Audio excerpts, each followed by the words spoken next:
If you want to learn how to crochet but feel overwhelmed by all of the content out there and have no idea where to start, then you're in the right place. Crochet is making a huge comeback.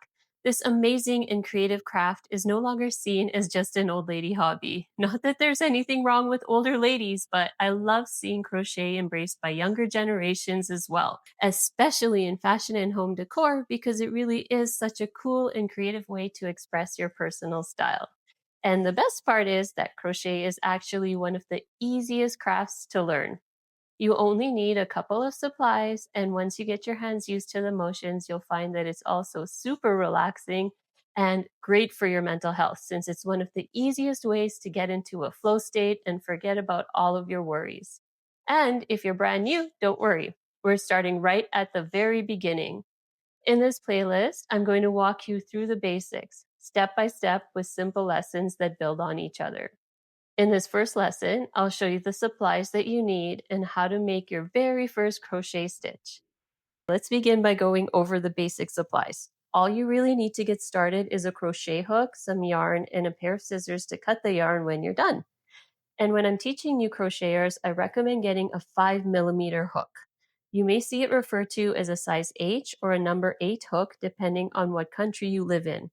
And this is a medium sized hook. So it's the perfect hook to start with, since it's not too big or too small to hold comfortably when you're just getting the hang of things. And to go with your medium sized hook, you'll need some medium weight yarn, which is also called worsted weight or Aran weight yarn in North America. You'll see that the recommended hook size on the yarn label is 5 millimeter too. So that's a good way to tell that it goes with this hook. And the category is 4. So that's another way to tell that this is a medium weight yarn.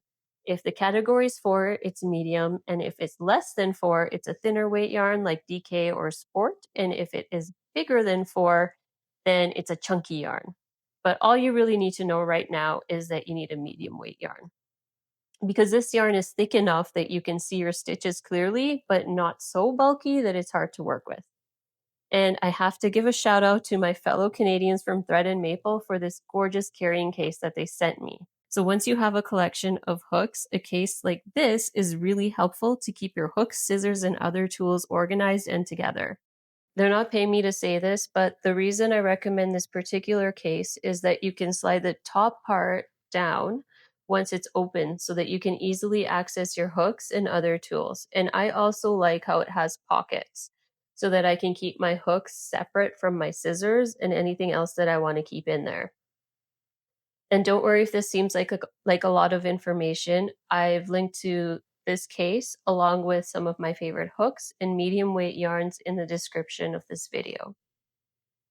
Okay, now that you know all about what you'll need to get started, I'll show you how to hold your crochet hook. There are 2 common ways people hold their hook. The first is called the pencil grip, where you hold the hook the same way as if you were going to hold a pencil and start to write. And the second is called the knife grip, which is where you hold it more like you're holding a dinner knife. So pretend you're cutting into, I don't know, some veggies or a steak. That's how you would hold the hook. I prefer the knife grip because it feels better in my hands. And that's how I had been taught. It honestly depends on what feels good in your hands. So try out both methods. Some people feel very strongly about their preferred method, but honestly, your hands will figure out what works best. Okay, the very first thing we need to do when starting a crochet project is to make a slip knot, which is just a knot that you can adjust the size of the loop of by pulling on one end of the yarn. If you haven't made a slip knot before, it's super easy. Take the end of your yarn and make a loop by wrapping it around the index and middle finger of your left hand.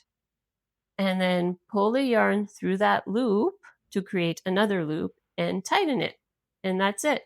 So now you can gently pull on the end to tighten it to fit on your hook. You want it to be snug on your hook, but still able to slide easily, so not too tight. And now that you have a slip knot on your hook, you can make your very first stitch, which is called the chain stitch. The chain stitch is the most basic crochet stitch and the foundation of most crochet projects. And it's also the easiest stitch to make, which I'm sure you will appreciate if you are new to crochet. And to make the chain stitch, hold your yarn in your non-hook hand and keep a little bit of tension on it. The way that I hold my yarn to get the perfect tension is by taking the strand that's connected to the yarn ball, which is called the working yarn, and placing my index finger underneath it. Then I use my pinky and ring finger to hold the yarn nice and snug to control the flow. And finally, I use my thumb and middle finger to hold the knot for stability.